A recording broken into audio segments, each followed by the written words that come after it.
Pastor Mike, good afternoon. Welcome to Mannin on Manx Radio.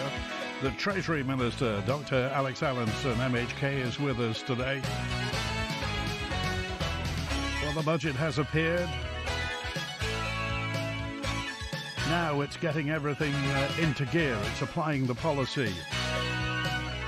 So if you want to talk to Dr. Allinson today about what's happening in Treasury and his views, of course, here's a Ramsey MHK. In fact, we're all over Ramsey for the next few days. Tomorrow, Laurie Hooper, DHSC Minister, will be on Mannin Line. And on Monday, Joe McGuinness, the lead Ramsey Commissioner on Finance, will be on Manx Radio as well. But we welcome Dr. Allinson. Good to see you. Hello, lovely to be back here. Jolly good. Everybody's asking, how's your throat? Well, it's very nice for you to ask. Well, my throat's fine. I do apologise for the coughing and my voice.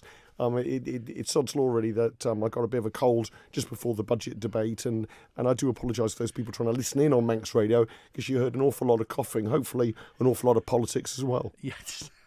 But you're on there, and of course, physician heal thyself. What does a GP do to heal himself?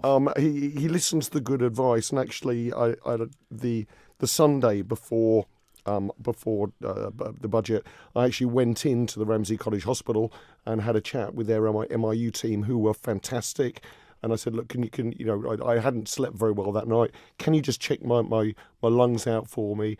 They did, and they said, yes, it is probably just the virus. It wasn't COVID. I tested for that. Got some fantastic advice and support from them up at the Ramsey College Hospital. Ahead of the budget, the Chief Minister basically warned everybody things are going to be bad, he said, for the next 12 months. The tough economic conditions, businesses struggling, supplies, cost change, staffing, productivity, pressures won't get any easier over the next 12 months. Who puts together the budget? How much do you have? Yep. Your team behind you, Chief Minister, previous Treasury Ministers? Who puts it together? And obviously, you started a while back. Yes, and this is the first budget process I've been involved with. And you're quite right. I mean, in some ways, standing up on Tuesday and giving the speech was a bit of an anticlimax because we've been doing this for the last 6 months. In fact, the budget process for next year starts around about now. We start thinking about what we need to do. So what happens over the summer when Tynwald isn't sitting is that I've been working with all the ministers, all the Treasury officers to look at the overall finances, what we've got in reserves, what's coming on the horizon that we need to fund, but also what the whole budget looks like. And we start off by saying roughly how much money are we getting in, and most of that's through tax, the majority through VAT. Nowadays, how much money we've got in and how much money we can spend. And what we've done this year is completely change the budget process, both in terms of revenue that departments have got to spend, but also the capital budget as well, how we actually build stuff on the Isle of Man, and more importantly, perhaps, how we maintain stuff. Have we shaken the effects of COVID off? No. Financially, I mean. No, there's still some costs there that need to be mopped up.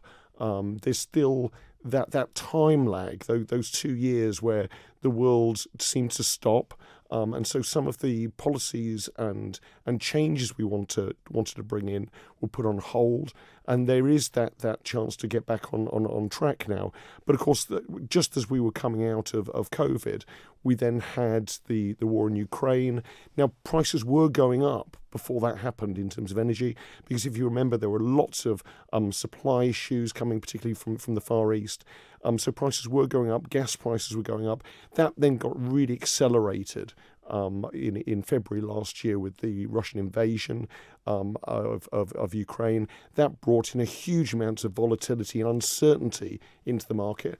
And then later on last year, of course, we had some interesting decisions by the UK Treasury, which had a direct effect on interest rates as well.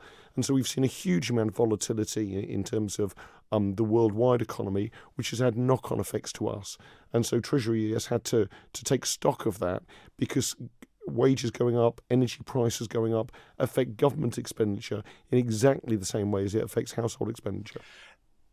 Is it true, and maybe I'm reading more into this, but at the last presentation, it was hinted that our investment strategy paid for a lot of the COVID costs in the way that we used and played the market. And obviously, we have people who manage our investment portfolios. But did our investment strategy cover the costs of COVID? Unfortunately not. And what you saw at the start of COVID, if you remember, was a huge crash of the stock market because of that uncertainty. Nobody knew what was going to happen. Now it has picked up since then, and obviously we use very good investment managers to manage the reserves. But we've seen that the stock market change quite rapidly. We've seen the amount we get from that, go up and down quite erratically. And again, you can't budget on what you might earn on interest and on dividends. What we need to do is have a balanced budget and sustainable into the future. So it helps, and investing our reserves help, but they don't cover the full cost of COVID. That was a big hit for both the extra revenue we were spending. How much to did it support cost the us altogether? Around about £230 million in terms of increased revenue that we were spending to support the local economy, and also decreased income coming in because we didn't have a tourist trade. There were almost no flights coming into the airport. The Ben McCree was going backwards and forwards, sometimes empty, except it was bringing in essential freight and essential supplies for our island when we needed it most. Okay, just going back to the investment, who manages the funds, by the way? We've got 5 investment managers who have discretionary funds who manage it, and they report directly into an investment committee, part of Treasury, and we look at those investments very, very carefully. Been asked questions in the House of Keys recently about our exposure to fossil fuel companies, things like that. We've got very much an ethical investment policy, but again, we've had to draw down on those reserves over the last two years. And part of the budget is me being honest and realistic, as the Chief Minister has been, in that to actually afford some of the essential services we deserve and we expect, we're going to have to draw down on reserves again this year to the tune of about £152 million, we think, going forward, and then look at how we can grow government revenue to meet that expenditure, because we have to come in with a balanced budget. Right. The people who invest, are they government employees, or are they external, their own commission, or how does it work? These are private investment companies. We go out for tender. We try to pick the best investment companies that we can. We monitor their performance very carefully, and we go through a regular review of that, and we're going through one at the moment, actually. Okay, Julian's with us now on Mannin Line. Hi, Julian. You're live with Dr. Allinson. Hi, Andy, and hello, Alex. Hello there. Hi. Question about your assisted dying bill. Which countries are you looking at for the protocol of the ingredients that will be given to people? Okay, so thanks very much for the question. In terms of protocols for how you would achieve assisted dying should the bill pass, what I've personally done is talked to doctors both in Australia and America in terms of the various medications they're using for oral route, and their experience in terms of how those work, how effective they are, and possible side effects. And I think as different jurisdictions across the world, and we're talking over 20 countries across the world have brought in assisted dying, we're learning a lot more about how you can actually achieve that in the right way by using the right medications. Yeah, the reason I ask is, for example, if you look up, say, DDMA Oregon, and you look at the official government data on it, they're saying that some people can take 8 hours, and in Canada it's up to 31 hours has been recorded using, I think the DDMA is digoxin to stop your heart, I think, and then you've got diazepam, and then you've got morphine sulfate, and you've got amitriptyline. So what they're finding is that, especially if it's in younger people, even if they are terminally ill, because it's ingested through, you have to take it, as far as I'm aware, you have to take it orally as a powder or a tablet. And your stomach tends to be a barrier, unlike an injection. So is there any guarantees for people that it's going to be sort of, a few seconds and you're out and you never what are the guarantees that there won't be any sort of downside to this? Well, when you're giving medication, you're quite right. You need to look at a whole range of variables: the person's size, what other drugs they might be on at the time, and also their rate of absorption, and that can be affected by a whole range of different issues, including their underlying diagnosis and what's wrong with them. By talking to physicians administering assisted dying, what I've learned is that they've developed different ways of doing this. So particularly in California, they use barbiturates more, and they've actually got a much wider experience of the effectiveness of these medications. Now, you're quite right, in the same way as anaesthetics sometimes don't quite work for people 100% of the time. Sometimes assisted dying may not achieve death in a very small number of cases. But again, that's why we need those safeguards around any future legislation we bring in, to make sure that people are supported right the way through the process, make sure they're given the right information, and make sure they have the right level of capacity to consent to this in the first place. And that's one of the debates I'd like to have on the floor of the House of Keys. Yeah. How do you safeguard the safeguards in the future? If say in a few years' time you're not there, as in the case of Canada, for example, where they are amending the safeguards to allow for, say, mentally ill who aren't terminally ill, who just feel like they want to do it and they're granted within 90 days they can do it. Are you going to try and enshrine some sort of a constitution rather than just legislation? Something that's sort of more like a padlock that can't be changed by a future government. And is there such a thing? Sorry. The Canadian case is really quite interesting because their parliament passed a law and set that in statute. And we know that some of the laws we're using even now have been there for over 100 years and haven't been changed. Their court, one of their Supreme Courts, ruled that by restricting access to assisted dying, that was infringing other people's human rights. And so their parliament was obliged to change the laws in view of that ruling. That's their particular constitution and the way that their legislature interact with the judiciary. I think on the Isle of Man, we're in a different situation in that we work very closely through the Attorney General's office with the judiciary in terms of the laws we pass. We make sure that they're compliant with things like equality and human rights. So I don't see that same concern that a legislation that is passed by the representatives of the Manx people would have to be changed. And again, it's always up to the members of the House of Keys and the members of Tynwald to determine the legislation and be able to change it, either to make it more progressive or actually more restrictive, or get rid of it completely. Okay. All right. Thanks, Julian. Thanks very much, Andy. All right, good to hear from you. Thanks for that. Well, this is a private member's bill, but obviously it's informed by your experience as a GP. I'm guessing, I'm surmising, in your experience, you've been with people who've died. I have, and although it sounds morbid, I think anyone who works in palliative care, any GP who's built up a relationship with somebody and looked after them during their terminal stage, realises that the importance of a good death, and that's not just for the individual involved. That's for the people they leave behind, the family, their relatives, their friends, their lasting memory of that person and how they passed. And I've been there at the time of people's passing, and you can handle it very well. And we do have some fantastic palliative care services on the island through hospice, but also in people's homes as well, to help people through the process and give counselling to those left behind. The whole idea of assisted dying is that it's not a criticism of what we have, and it's not to in any way distract from it, but it's an extra choice that people could make, because all of us, when we're faced with our own demise, may make different decisions.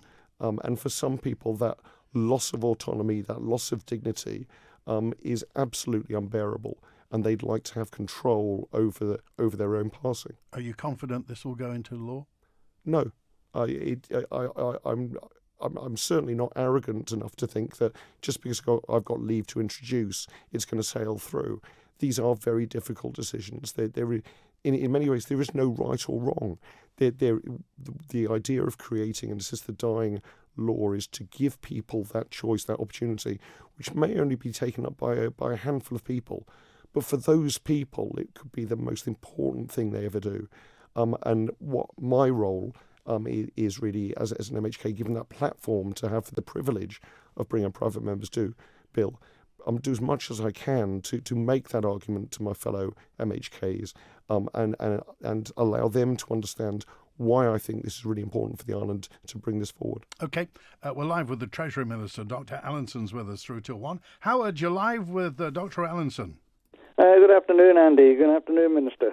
Good afternoon. I'll apologise first of all for raising this, but in the last week we've had this disgusting situation within the schools of sex education. Now, I know there's going to be an inquiry, but can I ask you on behalf of the people of the island that the people who introduced this and the people who carried out the system will not be able to take early retirement, resign, go off sick or anything else before the end of the inquiry, because unfortunately, and it happens in many occasions, the people who are responsible for these decisions leave the system and they don't meet the consequences then. I know, I've heard of this, and it's from a very reliable source. I won't name anybody simply because they easily be picked up on.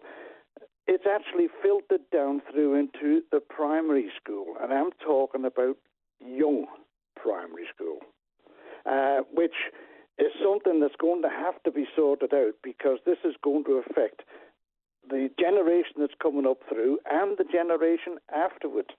So somebody has got to face the consequence of introducing this and pushing it down through the education system. OK. Howard, you make a very good point, and I think what you're talking about is accountability for the actions of government and the actions of people in education. And I completely agree with you. The Chief Minister was on Manx Radio this morning and noted the concern for people all over our island about what went on. But more than that, the urgency of finding out what actually happened. Now, I don't have any children who go to Peel. We're talking about, to begin with, one class apparently that happened just before half term, and what happened in that class. And obviously that's really upset some of the parents whose pupils were involved in that class. So it's absolutely right. We get the facts to see exactly what happened in that class. But also wider than that, we look at the way we educate children about relationships and health and sometimes about sex. Okay. And to make sure that that's brought in an age-appropriate way and make sure that we have the right policy, but actually we have the right way it's introduced to those classes. OK. All right, Howard, thanks for that. We have to move on. We got lots of stuff on. All right, thanks for being with us. There was a debate this week in Keys about reducing portion sizes for Manx primary school meals, which has raised some concerns. We've had messages in about. The Education Minister said the decision was made after consulting with public health and dietitians. But is this a financial thing? No, it's not. Actually, I've talked to Minister Edge about this, and it's not to do with finances. There are issues about childhood obesity. There are issues about how we educate children to eat the right things, to take the right amount of exercise. But part of that is also how we provide meals in schools. And I think what has happened is a policy in terms of controlling the amount of food that's given out, making sure it's healthy-sized portions, has perhaps got confused with some of the other issues about nutrition for children and how that differs. And again, I think in the same ways we might talk about educating young people about sex. One size does not fit all. You need to look at different children, how much sports they're doing, how big they are, what sort of amount of foods they require. And so you can have guidelines, but I really respect the ability for teachers and those people working in school catering to actually tailor that for the individual child, because they know who they are, they know what they're like. There'll be some who won't touch anything that's green, and there are others that will actually hoover up anything that's put on the plate in front of them. Well, with Dr. Allinson, the Treasury Minister's on Mannin line today, and we've got lots of questions, lots about Ramsey to get to as well. But if you want to speak to the Treasury Minister, call 66 13 68. You text 166 177, email studio@manxradio.com, and WhatsApp on 166 177 as well. 6 o'clock tonight, by the way, there's a look back at Dr. Allinson's budget with John Moss on Manx Radio. It's good to talk. It's how we get things done. So when you apply for a personal loan from Black Horse, you'll get support from one of our relationship managers who's there to talk you through your application. You could borrow up to £50,000 with up to 7 years to pay it back, and you could receive your money within 24 hours of approval. Ready to talk? Go to blackhorseoffshore.co.uk to request a call back today. Finance subject to status. Applicants must be 18 or over. Will you be Harry Potter? Scared Potter. Or Katniss Everdeen? Fire is catching. Maybe Charlie Bucket? Or even Boggis, Bunce or Bean? Dress up as your favourite book character for World Book Day, and you could win a Kindle plus an Amazon book voucher with Holmes & Davidson Opticians and Manx Radio. Just get your grown-up to post pictures of you as your character on the Manx Radio Facebook page. Teachers can play too. Upload pictures of you in costume for the chance to win a tour of Manx Radio for you and your class. Entries open Thursday, March 2nd, up to and including Sunday, March 5th. World Book Day with Holmes & Davidson Opticians and your nation station, Manx Radio. What a challenging few years for all businesses. At Nicola Bowker & Co, we're proud to be in your corner. But even more proud of the local businesses who have adapted with new technology and prepared for the future. Nicola Bowker & Co. Are you in your last year of college or A-levels? Maybe you've just finished and you're looking for your next step. If that sounds like you, then make sure to visit orchardrecruitment.com. Our fully responsive website enables you to quickly apply for jobs, upload and store your CV, manage job alerts, and chat live with our expert recruiters. If you're looking at a career in the finance sector, then take a look at our entry-level positions at orchardrecruitment.com.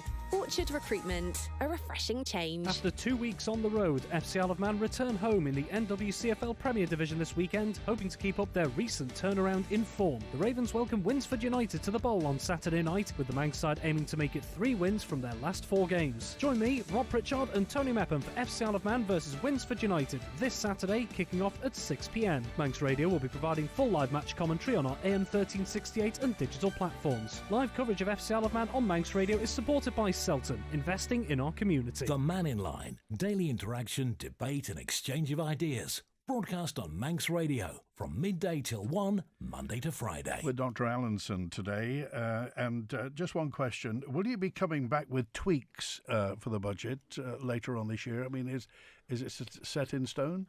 It can't be. I think this year, to try to predict what things like fuel prices, inflation is going to be like in 2 or 3 months is difficult enough. Trying to do it for the full 12 months of a budget cycle is almost impossible. And that's what I've had to be quite honest with the Tynwald about, is that we're setting out this budget with a lot of assumptions, and quite a few people were questioning those. How can you assume that people's wages are going to go up, that you'll get more revenue? We have to have some sort of working budget, but what I have committed to is coming back to Tynwald probably in July to give a bit of an update, to say how our economy is doing, to talk about revenue, to talk about expenditure, and if we do need to do some resets, we will do it. I think, when you're going through a time as we are with so much uncertainty right around the world, we will have to adapt and respond to that as quickly as possible. Is inflation a bête noire? I mean, is inflation that much of a threat? Yes, because inflation affects your pocket. but also affects government directly as well in terms of the things we buy, the things we use. Simple things like the bus fleets going around at the moment. Yes, they are experimenting with an electric bus, and that's great to see. But they use an awful lot of diesel. Their prices skyrocketed when fuel went up. Similarly, the Nobles Hospital is probably the biggest user of electricity on the island.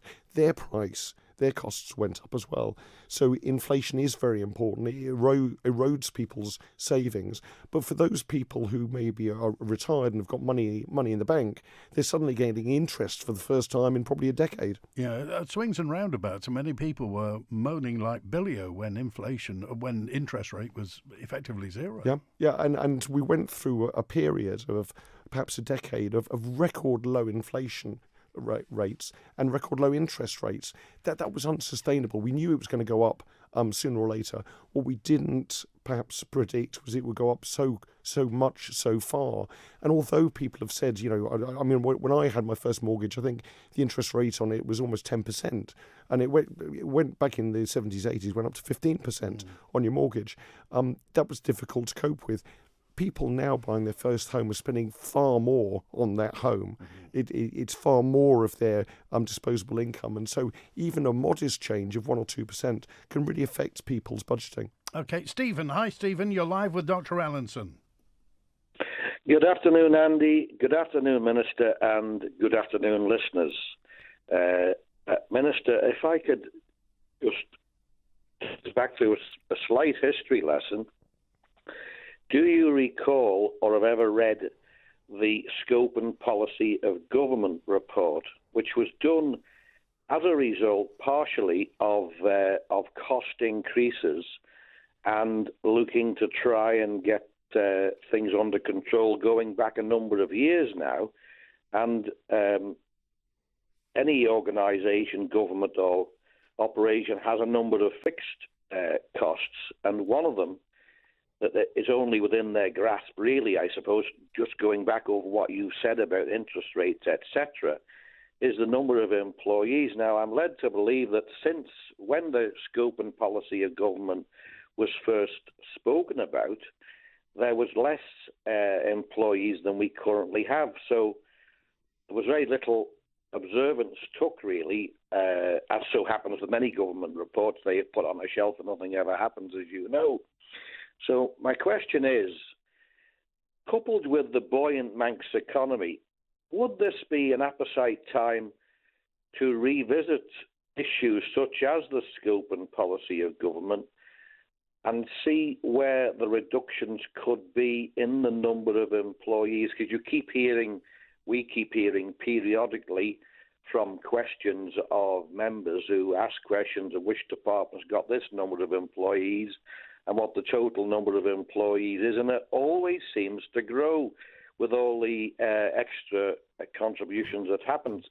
Now, the other point I'd like you to ponder while you're answering is the fact that the Isle of Man economy, the private economy, is calling out for employees. So if we were going to ever have a reduction, this would be the most appropriate time because, as has been said by many, not least you, there is plenty of employment around that people cannot get. So this is a fixed cost that could be reduced if we can identify the areas where we can reduce the number of employees. And I don't want to get out any government employee. This is not a dig at them. It's just the fact that if we're spending more than we're receiving, we've got a big problem. Yeah, I mean, thanks very much, Stephen. I am familiar with the Scope of Government report. And at that time, there was a recruitment freeze, and we've actually had that in Treasury right the way through the last year. But as people leave, you need to replace them. Now, I agree with you that I think one of the main parts of the main things that government needs to look at is things like productivity and efficiency, because a lot of the processes we use are quite labour intensive, are paper based. And so at the moment we've got a digitalisation programme in the benefits section and also the taxation part of Treasury to look at these very factors to see how we can use new technologies, automation, to speed up processes so we don't have people sitting at desks passing bits of paper backwards and forwards, which is boring for them but also time consuming and expensive to run. So part of the budget it was to create a transformation fund, which is a reinvention of what used to be called the Invest to Save fund. And that's particularly looking at how we can get better productivity from what we have. I think you're right in terms of the total number of employees that government have. But then when you look at some of the departments, the vast majority of those are in areas like health and social care, so our nurses, our doctors, but also in education in terms of our teachers and also support workers there. So there is a finite reduction really that you can get in terms of headcount, and we have to make sure that we're still able to provide the right services going forward, because nobody likes to phone up a department and realise that there's nobody there to answer the phone. So it's using new technologies to actually get a more efficient way that people can get a better service from government, and hopefully we can bring that forward. In terms of the workforce, I think you're absolutely right. When I talk to business leaders, the two main threats to their continued existence and the limits on their expansion are inflation, but also workforce problems. And this is above and beyond just skills. They need people that they can train. And so actually even in Treasury, we've seen people leave Treasury to join the private sector, often because they're paying more and people want to advance their careers. So it's getting that balance right, whereby we can get the right people, some of the brightest people, to join government, but provide those efficient services that are affordable for the taxpayer as well. Thank you. Yes, thank you. A very good reply. It still doesn't really...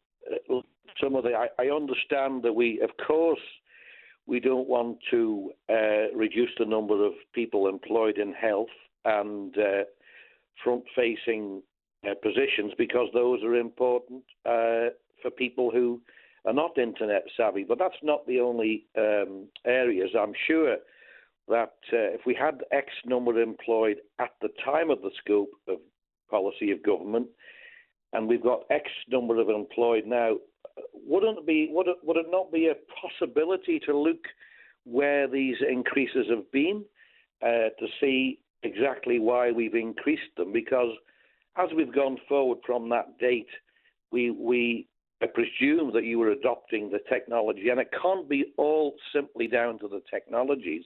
There's got to be some reason. Is it simply because we had the money available and we could spend it and we could increase the number of employed persons? Yeah, and that's one of the things about the new way we're doing the budget. It's very much where we're going out to individual departments and saying, look, this is the amount of money you've got to spend this year. So you prioritise how you can spend that. What's the most important thing for you to deliver on? And you've got to do that within that envelope. Don't keep on asking for more and more money. Let's get a proper budget that you can work with. Now, in terms of where those extra people have got to, I know that the Cabinet Office have looked into this and are doing ongoing work in terms of the size of government, but also you talk about the scope of government and what government should be providing and what government should actually not be providing, but leaving that up to the private sector. And I think that's another debate that we need to have in terms of on the Isle of Man. The government run a steam railway. They run the horse trams. They run up until recently a campsite, and we've heard about the outcry when there are changes to that. So that there's a whole range on the island of things that government do. Way of providing those services. Okay, all right, thanks for that. Stephen, we have to move on now because lots of people are backed up. But thanks for your call today, Stephen, appreciate it. On behalf of OAPs, I'd like to thank Dr. Allinson for sticking to the triple lock agreement for us all. It was our contribution that helped others during COVID, so it's very nice to have the assistance given to us return. Thank you, says Texter 439. Thanks. So that's 20 to 1 now. I had amazing service from the Guernsey Bank Skipton International this week. It's not often you get to speak to a real human. Their follow-up was fantastic, and switching my savings account was so easy and quick. Is that why you chose Skipton? No, I saw how competitive their savings rates are, so I gave them a call on 01481 730 730. Turns out it was easier than I thought to move my account to Skipton.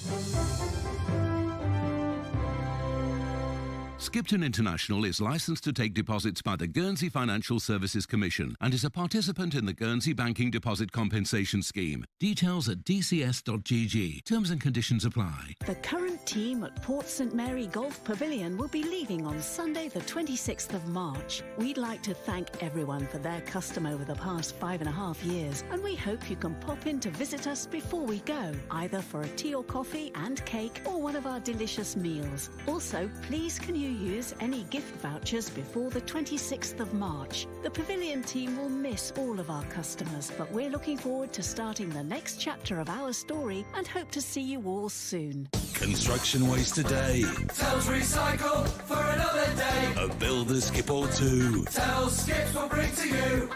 At Tells Skip Hire and Waste Disposal in Snugborough, you only pay for the waste you bring. For waste disposal and skips, give us a call on 677 137. That's 677 137. Visit Tells today or find Tells Limited on Facebook. Call Tells Skips today. 677 137. The Mannin Line with Andy Wint. And Dr. Allinson's with us today. And David, you're live with Dr. Allinson. Hi, Andy. Hi, Mr. Allison. Reference to your responsibility as Treasury Minister there, I just wondered, and I'll flag something up to you, I'm getting really annoyed now that when we want to renew our insurances, do different things with in England, Ireland, Scotland, or Wales, is that we're always criticised because we're not in the UK. I know we're not in the UK, we're in Great Britain. And I just wondered what the department or government as a whole is to do to beef up that where we are. We don't speak a foreign language. We're half an hour away by plane. The boat's only a couple of hours. You know, we have normal money, and I'm just really annoyed all the time that companies are using across us as an excuse because we live in the Isle of Man. So we live in the Isle of Man, and what about Jersey, Guernsey, and the Isle of Wight? You know, do they get affected as well? But what are we doing to strengthen our thing, even on Google, to say we exist? Yeah, thanks very much for the comment, David. And I get really annoyed about this as well. And we've seen some arbitrary decisions. For instance, credit cards. Suddenly, Tesco decided to withdraw them just for people on the Isle of Man, Jersey and Guernsey. And again, I asked them why and had a chat with one of their chief executives. And they said, well, you're not part of the UK anymore, and we've pulled out of Europe, so we're going to pull the services for the rest of you as well. And there was that degree, I suppose, of ignorance about the Isle of Man that I had to explain to them. I had to explain that many of our laws are very similar to the UK, that we are a well-run jurisdiction, and that we should have exactly the same access to financial services, whether that be insurance or credit cards or various other things, as anyone living across. And we are constantly doing work with the UK providers, but also the UK government, trying to get that message across. And all I can do is apologise for some of the barriers that have been put up, which often are based on a little bit of ignorance and this computer says no approach to anything that's outside the home counties. We will continue to work with them, and certainly I meet on a regular basis with the banks over here. Often the local managers are very apologetic, but the decisions are being taken in head office across. And so I have actually met with some of the boards of the major banks just to try to get them to understand what the Isle of Man is and what it isn't. Keep your finger on the pulse and get it done. Okay. I'll do my best. Thanks for calling today. Just a quick word about there's a notice of public consultation at the Town Hall in Ramsey on Tuesday, the 7th of March, next Tuesday, from 4 till 8. This is the proposed residential development, including community facilities, and site for a possible future school at the Vollen in North Ramsey. It's Hartford Homes development. Are you familiar with this? I am. Hartford Homes reached out before this public consultation to myself and Laurie Hooper, just to give us a bit of a heads up on what they were doing, but also explain the reasons for it. And I think right at the start of this administration, Chief Minister Alf Cannon said that housing was one of the big priorities for this administration. That was one of the major things during the last election campaign, was the access and affordability of housing, whether to buy or whether to rent, and we know that is a real issue, particularly for young people. And that was even before we got into increased inflation and increasing house prices and also increasing interest rates. So it is absolutely essential that we deal with derelict and empty properties and bring those back onto the housing market. But realistically, if we are to meet the demand for people, we also need to build more houses. And certainly this planning application and this proposal, I think, ticks most of the boxes. What about the Britannia? Excuse me, the Britannia pub. Yep. What about and again, there are derelict properties around Ramsey, but often, I mean, are they stymied by planning or getting them listed? What was the problem? The Britannia pub is quite interesting, and I asked those very questions, and quite grateful to DEFRA officers who came up to Ramsey to meet myself and the head of the commissioners to go through what was happening, both with the Britannia pub, the former pub, and also some of the other vacant pubs in the town. The Britannia is a historic building. Apparently, it used to be the home of a GP before it was turned into a watering hole. But it's seen better days. The inside and the outside are falling apart. They've had to put a chain across the front because people waiting for the bus were often sheltering under the awnings there, and those are very rickety. So in terms of planning, they wanted to try to preserve that, the facade. And I know I've also talked to the brewery who currently own it. They've looked at ways that they can modernise it, that they can develop it into accommodation. But actually do that in a way that meets with the overall feel of what it is very much at the heart of Ramsey. So hopefully by working with DEFRA, with planning, with the owners, we can get that brought back into use. Okay. Well, if you want more information, if you're in the north and you're interested, Town Hall in Ramsey next Tuesday, 4 till 8 p.m. is this proposed residential development, including community facilities and a possible school at the Vollen in North Ramsey. I love Ramsey. It marches to the beat of a different drum. It's a lot different to the rest of the Isle of Man. And of course, everybody forgets because Douglas, Onken and Braddon gets lumped together. Ramsey's the second biggest town on the Isle of Man. Well, it's probably the biggest town now that Douglas has become a city. So, I mean, the future for Ramsey, we've heard. Is the marina dead now? What's going to happen there? The marina. A proposal for a marina in Ramsey. There's been a whole range of them going over the last 50 years. Yeah. The latest one was one of the first to look at using the shoreline and developing housing on there to finance it. I've yet to see any movement on that because certainly when we had the last general election, there were people very much in favour of that sort of development, but similarly there are quite a few people who felt threatened by it, and particularly the loss of the amenity. And so from my point of view, we're no further forward with any concrete plans for a marina there. But that's only one of many schemes in terms of regeneration of Ramsey. And I think what we've seen over particularly the last couple of years with the work that the commissioners have done to promote the town is investment from people with their businesses, with their shops. I mean, Parliament Street has got some wonderful independent retailers there, and they provide a fantastic personal service. So if you do want to come up, and whether it's fresh fruit and vegetable from Bry Radcliffe or the farmers market, whether it's fresh fish from Camelli's, whether it's really good Manx meat from Tears, or whether it's using any of the other shops there, it really is a nice place to come and not have to worry about parking. Okay, there's a message in from Ronnie, just says, I'm a railway fan. And the railway station in Ramsey looks a mess, as does the bus station. Yep. But there's speculation that there's consideration being given to either mothballing or closing or scrapping removal part of the track between Laxey to Ramsey to save money. Anything in this? I would agree with him that the the tram station, the tram depot is tired. The bus station is tired as well. And in the previous administration, there was a plan to try to amalgamate the two and bring the bus station over to the tram station so it would all be integrated, and also get it off of the TT course as well in terms of the buses. I think that's still ongoing to see how we can invest in that, both for local people and visitors who come to Ramsey, particularly during TT. Sorry.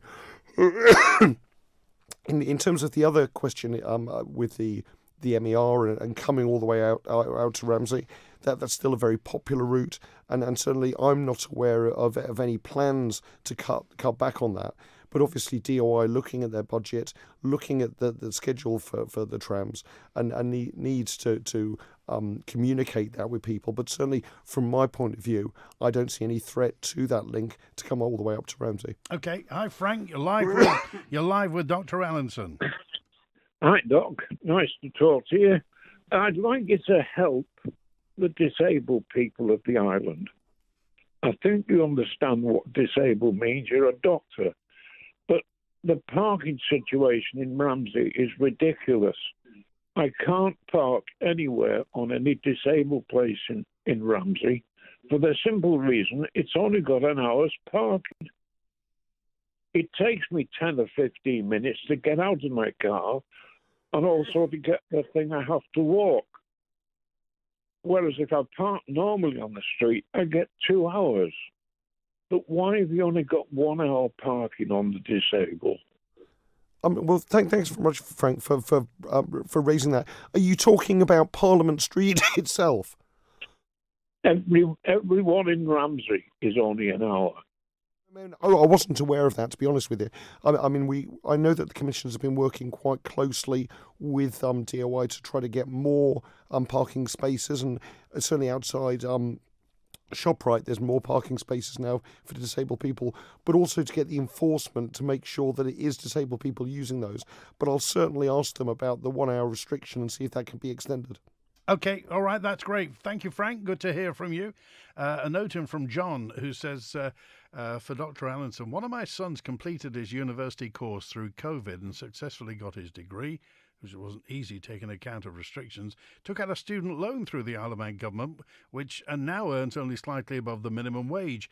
He hasn't been able to repay any of the loan, but the government interest, which I believe rises in line with the bank rate, so his debt gets bigger at the moment. Does the government have any plans to help students, past or present, by suspending interest demands? John, that is, in Onken. Thanks very much for the question, John. You're quite right that the repayment on student loans, when it becomes effective, is linked to base rates, and certainly the Department for Education will be looking at that. That's done annually rather than on a monthly basis. So just because interest rates go up, the rate on a student loan won't go up. I think you're right that what we're doing as part of the economic strategy, and this year's budget is all about laying the foundations for implementing that, is looking at how we can attract particularly Manx graduates back to our island. And so looking at how we can deal with student debt is one of those strategies we'll be looking at to make sure that people can come back to the island, that we can use perhaps any student debt they have as an enticement to come back. We already have a range of schemes in terms of graduates, national insurance holidays, things like that, but we'll certainly be looking at the whole idea of student debt and how we can use that to the advantage of students to return. Okay, Ramsey Group Practice. Now, you can correct me if I'm wrong. This is text to 488. Ramsey Group Practice has 18,000 patients, apparently. How can you expand Ramsey without adding another GP surgery? Your listener is quite right. The list size of Ramsey is quite extensive because it's the main practice in the north, and it goes all the way down to Kirkmichael, all the way up to Bride and Andros. The group practice work out of their base in Ramsey, but also work out of the Derby Health Centre as well, and that's given some extra space to attract more services and provide more appointments. It's certainly moving forward. I know that one of the main parts of Manx Care and the Department of Health and Social Care's work is looking at general practice, looking at primary care, trying to provide what's called primary care at scale. So providing more services for people so that when they come into GP practice, they may see the GP, they may see a paramedic, they may see a nurse, they may see a pharmacist, a counsellor, having all those services available locally. And we can do that both out of the current practice through Derby, but also other facilities in the north. OK, back to the budget then. When do you expect the first tweak to be? I mean, we work with departments on a regular basis as their bills come in, as they want to expand services. So that's ongoing work. What I have committed to Tynwald is to come back probably in July to give a statement in terms of the state of our economy, the state of the world economy, what our assumptions of whether they've been proved right, and if we do need to reset the budget, to reset in terms of revenue and expenditure, we will do that. Also, as part of this budget, setting out a taxation strategy and a review of national insurance as well, and that will be ongoing right the way through the year. OK, thanks for being with us today, and do look after that cough, whatever you do. Thanks very much, Andy. Thanks for being with us today. Dr. Allinson's been with us on Mannin Line today, Treasury Minister. So we're back to Ramsey and another minister tomorrow. Laurie Hooper, leader of Liberal Mannin, DHSC minister, will be on Mannin Line. And on Monday, Ewan McGuinness. If you want to raise any questions about Ramsey and the North in general, by all means get in touch. Email manninline@manxradio.com. Call the answer phone on 682-631. Sorry, we didn't get to every call today and didn't read every text or email out, but everything does get read, and I thank you for getting in touch. Thanks to Paul Moran on the phones today. If you've enjoyed us on YouTube and Facebook, thank you.